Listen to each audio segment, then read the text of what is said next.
Hello everyone, मैं doctor Rukmini Chaudhary और आज के इस वीडियो में हम आपको जानकारी देने वाले हैं मंकी पॉक्स के बारे में। आप सुनने में भी आ रहा है कि सुनने में भी देखा जा रहा है कि मंकी पॉक्स के केसेस देखे जा रहे हैं। तो आज का पूरा वीडियो मंकी पॉक्स वायरस से ही रिलेटेड रहेगा कि ये मंकी पॉक्स क्या मेडिकल प्रॉब्लम है, क्या कंडीशन है और ये इतना कॉमन क्यों देखा जा रहा है और क्या ये डेंजरस है, क्या ये खतरनाक कोई प्रॉब्लम है, कैसे ये फैलता है, यानी इसका स्प्रेडिंग की हम बात करेंगे कि ये कैसे ट्रांसमिट होता है एक पर्सन से दूसरे पर्सन में और कैसे आप इजीली इस प्रॉब्लम से बच सकते हैं और क्या इसके सिम्टम्स होते हैं, यानी क्या लक्षण होते हैं।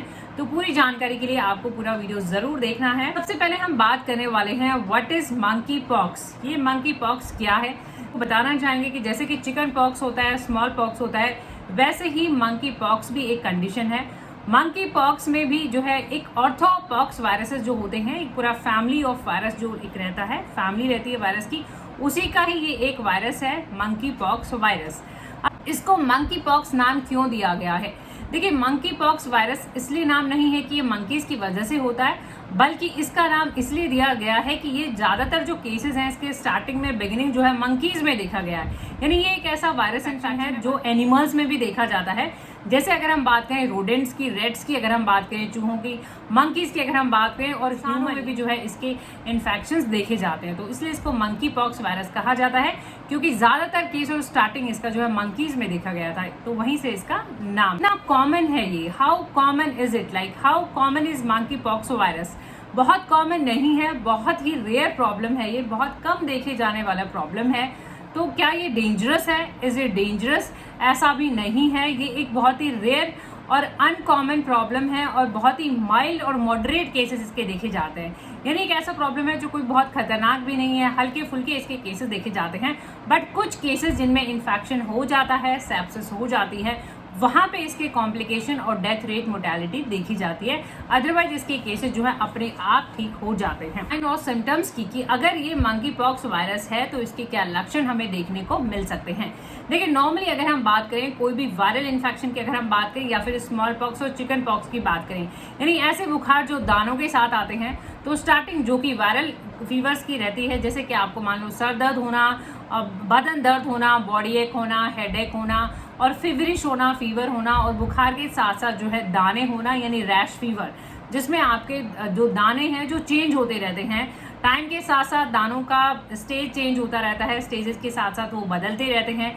जैसे मान लो पहले आपको दाने हुए, दानों के बाद वो पस्ट्यूल्स, उनमें पानी भर जाना, या फिर कई बार उनमें इन्फेक्शन भी देखा जाता है, और स्कैब हो जाना यानी पपड़ी सी बन जाना, और पपड़ी सी बन के जो है निकल जाती है और बाद में स्कैरिंग यानी वो निशान छोड़ देते हैं। तो इस तरीके से इनके दानों का एक स्टेजेस हो, इसमें देखा जाता है मस्कुलर पेन, बॉडी एक, हेडेक, ये सिम्टम्स देखे जाते हैं।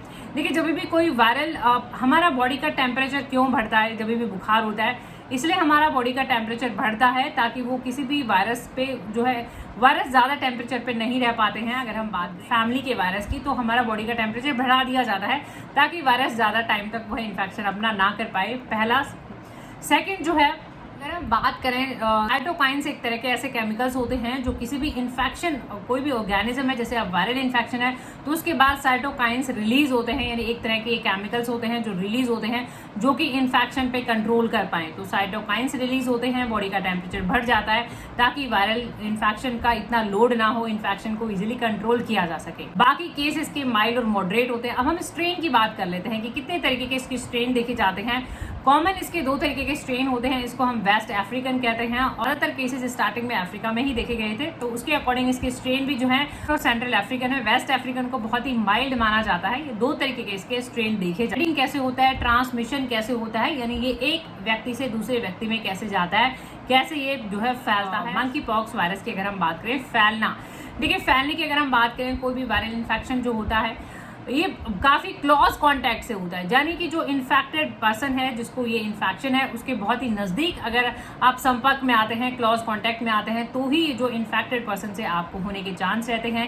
रेस्पिरेटरी मोड ऑफ ट्रांसमिशन भी इसका देखा गया है, यानी खांसने छींकने का, अगर हम रेस्पिरेशन की बात करें, रेस्पिरेटरी ट्रैक्ट की, आई का फ्लूइड जो होता है यानी आंखों का अगर फ्लूइड है उसकी में भी इसका ट्रांसमिशन देखा गया है। ऑरल रूट भी इसका देखा गया है, यानी कि मुंह से भी जो है इसका इन्फेक्शन एंटर कर सकता है, वायरस इन्फेक्शन।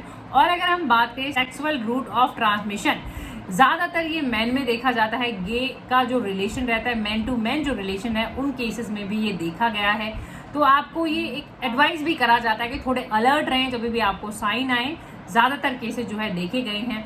और फ्लूइड से, यानी कि फ्लूइड का जो कांटेक्ट रहता है तो उससे भी जो है इसका ट्रांसमिशन देखा गया है। इवन आपका जो कंटामिनेटेड अगर कोई बिलोंगिंग्स होती हैं, जैसे अगर हम बात करें बेडशीट की बात करें, बिलोंगिंग्स की बात करें, टॉवल्स की बात करें, तो अगर कंटामिनेटेड है, वो इन्फेक्टेड है, तो उसका अगर आपको क्लॉज कांटेक्ट होता है और इमीडिएट कांटेक्ट अगर होता है तो वो इन्फेक्शन आप कैच कर सकते हैं। ये बात कराई है कि इज इट डेंजरस, तो ऐसा नहीं रहता है, सिर्फ माइल्ड और मॉडरेट केसेस इसके देखे जाते हैं। अभी तक बहुत ज़्यादा डेथ रेट यानी कि मोर्टेलिटी रेट इसका बहुत ज़्यादा नहीं है, बट फिर भी आपको इसको कंट्रोल करना है, प्रिवेंट करना है, ध्यान रखना है। ट्रीटमेंट अवेलेबल है और कैसे इसका ट्रीटमेंट किया जाता है। देखिए, ट्रीटमेंट की बात करें तो ये एक ऐसा कंडीशन रहता है, जैसे चिकन पॉक्स और स्मॉल पॉक्स की भी अगर हम बात करें, तो कि अपने आप रिजॉल्व हो जाना, यानी अपने आप ठीक हो जाना ऑन इट्स ऑन, बिना किसी मेडिसिन ट्रीटमेंट के अपने आप भी ये जो है 2-3 हफ्ते में, जैसे मान लो बुखार हुआ, दाने निकले, दानों का स्टेजेस आया और अपने आप जो है आप रिकवर कर जाते हैं। कोई ट्रीटमेंट जरूरी नहीं रहता है। और अगर हम बात करें वैक्सीनेशन की, यानी कि टीकाकरण की, तो जो स्मॉल पॉक्स के लिए वैक्सीनेशन होता है वो उसके लिए बहुत ही इफेक्टिव माना जाता है, यानी 85% इफेक्टिवनेस उसका रहता है। तो अगर आपका वैक्सीनेशन हो रखा है तो आप बहुत अच्छा है कि आपका इम्यूनिटी है, आप उसको स्प्रेड भी नहीं कर पाते हैं। और इस तरीके से जो है वैक्सीनेशन इसका दोनों तरीके से जो है काम करता है। प्रोफाइलैक्टिक के तौर पे भी, यानी प्रिवेंशन के तौर पे भी इसका वैक्सीनेशन दिया जाता है, एज अ ट्रीटमेंट भी, यानी अगर आपको इन्फेक्शन हो चुका है उसके बाद भी आप जो है वैक्सीनेशन डोज ले सकते हैं ताकि उस इन्फेक्शन को आप कंट्रोल। सो होपफुली ये वीडियो आपकी मदद कर सके। वीडियो आपको इन्फॉर्मेटिव और नॉलेजेबल लगे तो प्लीज आप वीडियोस लाइक और शेयर जरूर करें। चैनल पे नए हैं तो चैनल को सब्सक्राइब करें, बेल आइकॉन घंटी जरूर दबाएं अपडेटेड रहने के लिए।